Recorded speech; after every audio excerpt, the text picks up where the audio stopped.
வையகம் வாழ்க வையகம் வாழ்க வளத்துடன் உலகெங்கும் இருக்கும் நம்ம குடும்பத்தினருக்கு டாக்டர் டிவைன் தினேஷன் அன்பான வணக்கங்கள். சரி, ஏப்ரல் மாதம் ராசி பலன்கள் பார்க்க போகிறோங்க. சரிங்களா, ராசி இல்லை லக்னம். ஓகே, லக்னத்தை வச்சு பாருங்கள், ஒன்று ஈஸி. இப்போ லக்னம்னா உங்கள் கட்டத்தில் லா எங்கே போட்டிருக்குன்னு பாருங்கள், அதுதான் லக்னம். அது ஒன்றும் பர்ஃபெக்டாக வேலை செய்யும். அதை வச்சு பார்க்கும்போது ஒன்றும் பர்ஃபெக்டாக வேலை செய்யும். சரி, இந்த ஏப்ரல் மாதம் என்னென்ன சிறப்பு? ஏப்ரல் தான் தமிழர்களுக்கான மந்த்தே. ஏன்னா நம்ம தமிழ் புத்தாண்டு ஏப்ரல் 16. நம்மளுக்கு வந்து இந்த சித்திரை அப்படின்றது தான் ஒரு புத்தாண்டாகவே ஆரம்பிக்கிறது. ஸோ ஏப்ரல் புனிதமான மாதம் நம்மளுக்கு ஒன்று. இன்னொன்று சித்ரா பௌர்ணமி வருது, சித்திரகுப்தர். சித்தர்களுடைய நிறைய ஆசீர்வாதம் வாங்கணும்னா சித்ரா பௌர்ணமி.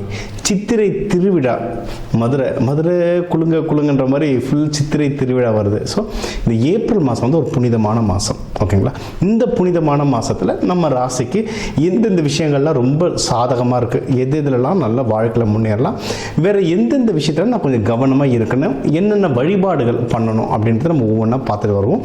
இது கூடவே இந்த பண்டிகைகள், இந்த முக்கியமான நாட்கள், இந்த பௌர்ணமி, அமாவாசை இதையும் கலந்து சொல்கிறேன். அதுக்கேற்ற வழிபாடுகள் பண்ணிட்டு வர இந்த ஏப்ரல் மாதம் நம்மளுக்கு ஒரு சிறப்பான மாதமாக அமையும். கும்பராசி, கும்பலக்னம் சூப்பராக இருக்குது. அதான் சொன்னேன், நம்ம வந்து ஜென்ம சனியாக நம்ம வீட்டில் மூவ் ஆகிட்டாருங்க. இதுக்கப்புறம்லாம் ஏறு முகம் தான், அடித்து ஏறுன்னு ஏறலாம். அதனால் டைம் ரொம்ப நல்லாயிருக்கு. நீங்கள் வந்து மெயினாக யாராவது பொருளாதாரத்தில் அடி வாங்கிறப்ப இந்த 6 வருஷம் பொருளாதாரத்தில் இருந்தது எல்லாத்தையும் அது சொல்லுவாங்கள்ல, இந்த அருணாகரிலேருந்து எல்லாத்தையும் அறுத்துட்டு இருப்பாங்க. பொருளாதாரத்தில் இதுவாகிருக்கு. இப்போ பார்த்தீங்கன்னா கடந்த ஒரு 3 மாதமாகவே உங்களுக்கு பொருளாதாரம்லாம் ரொம்ப ஸ்டேபிள் ஆகிட்டே வரும். ஸ்டேபிள்னால் அப்படியே 10 வருஷத்துக்கு முன்னாடி இருந்த மாதிரி இப்போ இருக்கணும்லாம் இல்லை. ஒரு 1 வருஷத்துக்கு முன்னாடி இருந்ததை விட இப்போ கொஞ்சம் பெட்டராக இருக்கும். முன்னேறினே வந்துட்டுருக்கும், கொஞ்சம் கொஞ்சமாக முன்னேறி வந்துட்டுருக்கும். ஸோ பொருளாதாரம் ஸ்டேபிள் ஆகுது. இது வந்து நீங்கள் என்ன இன்வெஸ்ட்மெண்ட் பண்ணுறது தான் இப்போ பண்ணுறீங்க. ஏன்னா இப்போ அங்கங்கே வார், நிறைய போர்கள் நடந்துகிட்ருக்கு. கோல்டு வெள்ளி விலைலாம் ஏறும். சரிங்களா, அதனால் இப்போ அதெல்லாம் சின்ன சின்னதாக வாங்கி வச்சுட்டே வந்தீங்கன்னா நம்ம ஜெயிக்கிறதுக்கு நிறைய உபயோகப்படும். இது ஒன்று.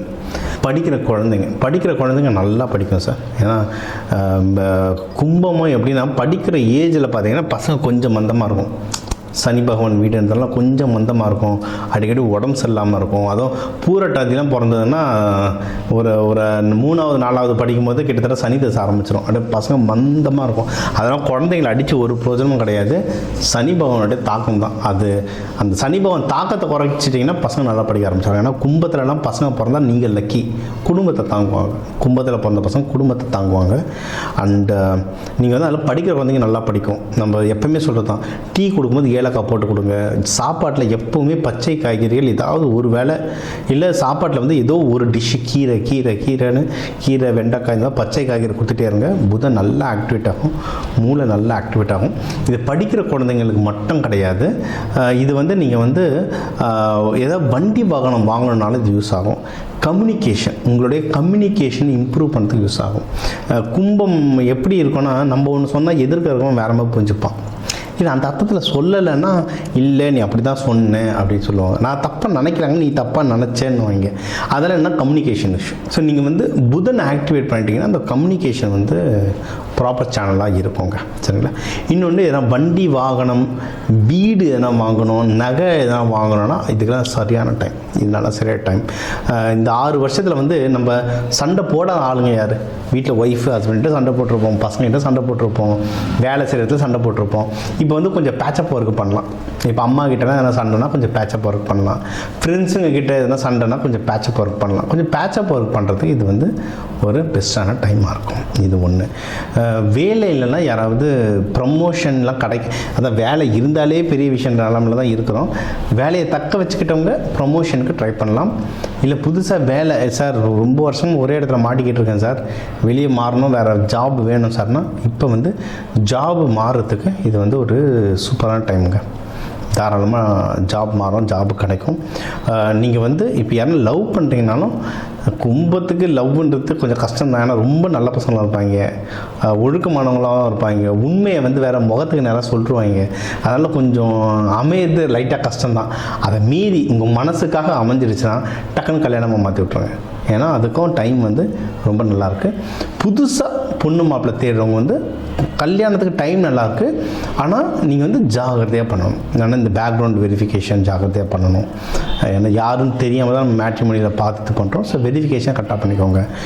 கல்யாணத்தை வந்து யாரை கூட்டிகிட்டு போகிறோம், பேசுறதுக்கு கூட பொண்ணு வீட்டுக்கோ மாப்பிள்ளை வீட்டுக்கோ பேசுறது யாரை கூப்பிட்டு போகிறோம், சொந்தக்காரன்னு கடமைக்கு கூப்பிட்டு போகாமல் இல்லை தெரிஞ்சவங்கன்னு கடமைக்கு கூட்டிகிட்டு போகாமல் நல்ல ஆளாக பார்த்து கூப்பிட்டு போனீங்கன்னா நடக்காத கல்யாணத்தை நல்லபடியாக நடத்தி வைப்பாங்க. ஏன்னா அதில் தேவையில்லாமல் குழப்பங்கள் வரக்கூடாது.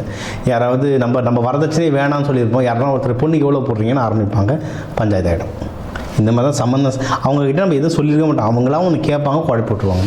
இந்த மாதிரி ஆளுங்கள்லாம் முன்னாடியே உட்கார வச்சு எதுவும் பேசாதீங்கன்னு ஃபுல் ட்ரைனிங் கொடுத்து கூப்பிட்டுப்போங்க. ஏன்னா கல்யாணம் உங்களுது. ஏற்கனவே நம்மளுக்கு பொண்ணு தரத்தே பெரிய விஷயம் கும்பத்துக்கு. ஏன்னா இருக்கிற டைம் அப்படி 6 வருஷம் நம்ம ஃபஸ்ட்டு நமக்கு கல்யாணம் பண்ணுற இன்ட்ரெஸ்ட் வருது பெரிய விஷயம், அதுக்கப்புறம் நம்மளுக்கு அமையிறது பெரிய விஷயம். இதுக்கு நடுவில் இந்த கௌஷிக்குன்னு வேற வந்து குழப்பி விட்டுருவாங்க. அதனால் கொஞ்சம் பாருங்கள், கரெக்டான ஆளுங்களை கூட கூப்பிட்டு போனால் சூப்பர். ரொம்ப மெயின் என்னென்னா நீங்கள் கல்யாணமோ பிஸ்னஸோ என்ன வேணால் பண்ணுங்கள், வீடு வாங்குங்க, முடிஞ்ச அளவுக்கு கடன் இல்லாமல் வாங்குங்க. ஏன்னா கடன் வந்து இப்போ தொட்டுட்டிங்கன்னா அது ரொம்ப தலைவலியாக இருக்கும். அந்த கடன் வந்து அடைக்கிறதுக்கும் கஷ்டம். இன்னொன்று உங்கள்தே பணம் நிறைய வெளியே மாட்டிக்கிட்டு இருக்கும், வெளியே யாருக்கும் பெருசாக கொடுக்காதீங்க. கும்பம் ஒன்றும் அந்த அளவுக்கு கொடுத்து ஏமாறுறவங்க இல்லை, உங்களுக்கு நல்லா ஷார்ப்பாக இருக்கும் பிரெயின், கொடுத்து ஏமாற மாட்டாங்க. ஆனால் அங்கங்கே லாக் ஆகிடும். பிஸ்னஸில் கிரெடிட் கொடுத்தேன்னு லாக் ஆகிடும், வேலை செய்கிற இடத்துல எது பிஎஃப் இஎஸ்ஐ மணி எடுக்கணும்னு நினைப்பாங்க, அது லாக் ஆகிடும். அங்கங்கே மணி லாக் ஆகிருக்கும் கும்பத்துக்கு. சரிங்களா? அதனால் அது வந்து எப்படி வெளியே எடுக்கணுன்றதை ட்ரை பண்ணுங்கள். காசு வெளியே வரதுக்கு வாய்ப்பு இருக்குது. அதுக்கு சில பரிகாரங்கள் சொல்கிறேன், தனிப்பட்ட ஜாதகம் வச்சு தான் சொல்லணும், அதுவும் சொல்கிறேன். அதை நீங்கள் ட்ரை பண்ண அங்கங்கே அடைஞ்சிருக்க பணங்கள் வந்து ஒவ்வொன்றா ரிலீஸ் ஆகிட்டு வரும். நம்ம இருக்கிற கஷ்டத்துக்கு நம்மளுக்கு வந்து அது ரொம்ப உபயோகப்படும். இது ஒன்று. அடுத்து தொழில் பண்ணுறவங்களுக்கு நல்ல முன்னேற்றங்கள் இருக்குங்க, தாராளமாக முன்னேறலாம். வெளிநாடு போகிறது, கும்பம் வெளிநாடு சூப்பராக ட்ராவல் பண்ணுவாங்க. ஏன்னா இது வந்து காற்று வீடு ஆண் வீடு நல்லா ட்ராவல் பண்ணுவாங்க. அதுவும் உலக லெவலில் பார்த்திங்கன்னா கும்பம்லாம் பார்த்திங்கன்னா துபாய் சொல்லுவாங்க, யூஏஇ மிடில் ஈஸ்ட், முக்கியமாக துபாய் சொல்லுவாங்க கும்பம். நீங்கள் வெளிநாடு போகிறதுக்கெலாம் வந்து எக்கச்சக்கமான உங்களுக்கு வாய்ப்புகள் இருக்குது, தாராளமாக ட்ரை பண்ணுங்கள். ஓகே, துபாய் சொல்லுவாங்க, பட் உங்கள் ஜாதக அமைப்பைப்படி வேறு ஏதாவது நாட்டுக்கு போகிறதுக்கு நிறைய வாய்ப்புகள் இருக்குது. அதை வந்து தாராளமாக ட்ரை பண்ணுங்கள். இல்லை நீங்கள் இங்கேருந்து ஒரு தொழில் பண்ணீங்க, அந்த தொழிலை அந்தந்த நாட்டுக்கு எக்ஸ்போர்ட் பண்ணணும், இல்லை அங்கேருந்து இம்போர்ட் பண்ணனால ஏதோ ஒரு விதமாக அந்த நாட்டோட கனெக்ஷன் வரும். ஸோ நீங்கள் வந்து அதை பண்ணலாம். உங்களுக்கும் சுப செய்திகள் நிறைய வந்துக்கிட்டே இருக்கும், சுப செய்திகள் வந்துட்டு இருக்கும். எதில் ஜாகிரதையாக இருக்கணும்னா அந்த பணம் விஷயம். கையில் வந்து பணம் மட்டும் எப்படி செலவாகுதுன்னே தெரியாது, வரும் ஆனால் எப்படி செலவாகுதே தெரியாது. கண்ணா அப்படின்னா செலவாகும், நம்ம கண்ட்ரோல் மீறி செலவாகும். 50,000 ரூபாய்க்கு ஒன்று யோசிச்சு வச்சிங்கன்னா 1.5 லட்ச ரூபாய் எடுத்துன்னு வைக்கும். யாராவது கும்பத்தில் வந்து இந்த கணக்கு வழக்கு சொந்த செலவு கணக்கு வழக்கு எழுதுகிறவங்களாம் தான் நல்லா தெரியும். 50,000 ரூபாய்க்கு போட்டு வைப்பீங்க, 1.5 லட்ச ரூபாய் இல்லை 1 லட்ச ரூபாய்க்காவது எடுத்துன்னு வச்சிடும். செலவு மட்டும் கண்ணா பின்னான்னு எடுத்துகிட்டு போகும். அதனால் செலவு ஜாகிரதையாக பார்த்துக்கோங்க. உங்களால் கண்ட்ரோல் பண்ண முடியல, வீட்டுக்காரம்மாவோ இல்லை ஹஸ்பண்ட் கிட்டே ஒய்ஃப் கிட்டே பொறுப்பாக கொடுத்துருங்க. இல்லை சார் அவங்களால தான் சார் செலவே அப்படின்னு நினச்சிங்கன்னா கொஞ்சோண்டு கையில் காசை வச்சுட்டு அதை வச்சு எப்படி ஓட்டுறதுன்றதை பார்த்துட்டிங்கன்னா வாழ்க்கை சீரமைப்பேன். காசு விஷயம். அடுத்து வந்து கடன் விஷயம். சரிங்களா? இந்த காசு விஷயத்தை பார்த்தீங்கன்னா இந்த ஏப்ரல் மாதம் வந்து உங்களுக்கு ஒரு சூப்பரான மாதம் அமையும். தெய்வ வழிபாடு அப்படின்னா நீங்கள் வந்து மங்கள சனீஸ்வரர்லாம் வழிபடலாங்க. மங்கள சனீஸ்வரர்னால் இந்த ஏற்கலப்பையோடு இருப்பார், அவரோட ஒய்ஃப் ஜேஷ்டா தேவி, குளிகன் மாந்தி அவங்க குழந்தை, அவங்களோட மொத்தமாக குடும்பத்தோட சனி பகவான் இருக்கிற கோவில்கள் நிறைய இருக்குது, எல்லா ஊர்லேயும் இருக்குது. சென்னையில் இருக்குது, காஞ்சிபுரத்தில் இருக்குது, முக்தீஸ்வரர்னு ஒரு கோவில் இருக்குது, திருக்கொல்லிக்காடு இருக்குது, நிறைய கோவில்கள் இருக்குது. சரிங்களா? அங்கெல்லாம் போயிட்டு நீங்கள் மங்கள சனீஸ்வரர் வழிபட்டிங்கன்னா சூப்பராக ஒர்க் ஆகும். இது ஒன்று. அடுத்து வந்து இவர் ரங்கநாதரை வழிபடலாம், லக்ஷ்மி தாயாரோடு வழிபடலாம். இவங்க நம்ம சிவபெருமான் பார்வதியோடு வழிபடலாம். இவங்கள வந்து சனிக்கிழமை குளிகை நேரத்தில் வழிபடுங்க. காலையில் ஒரு 6:30க்கு 6:30 மணி வரும், 6:30 மணிக்கு அரௌண்ட் 6:30 மணிக்கு வரும். குளிகை நேரத்தில் வழிபாடு பண்ணுறது ரொம்ப நல்லது. இவங்களுக்கும் இந்த நேரத்தில் நீங்கள் எள்ளு சாதம்லாம் அன்னதானமாக கொடுக்கக்கூட கர்ம வினை பயங்கரமாக கிளியராகும். ஏன்னா இவங்களுக்கு வந்து கும்பம் வந்து கர்ம வினை ரொம்ப, அதனால தான் நம்ம சனி பகவான் வீட்டிலே பிறந்திருக்கோம், கர்மா ஜாஸ்தியாக இருக்கும். ஆனால் நல்ல கர்மா கடிக்கிற நிலமையில தான் இருப்போம். அண்டு இப்போ ராகுலாம் இருக்கிறதுனால கருப்பு உளுந்தில் செஞ்ச கஞ்சிகள்லாம் நீங்கள் அன்னதானமாக கொடுக்கலாம், எள்ளு சாதமாக கொடுக்கலாம். இதெல்லாம் கொடுத்துட்டு வர இந்த ஏப்ரல் மாதம் வந்து உங்களுக்கு ஒரு சுபிக்ஷமான மாதமாக அமையும்.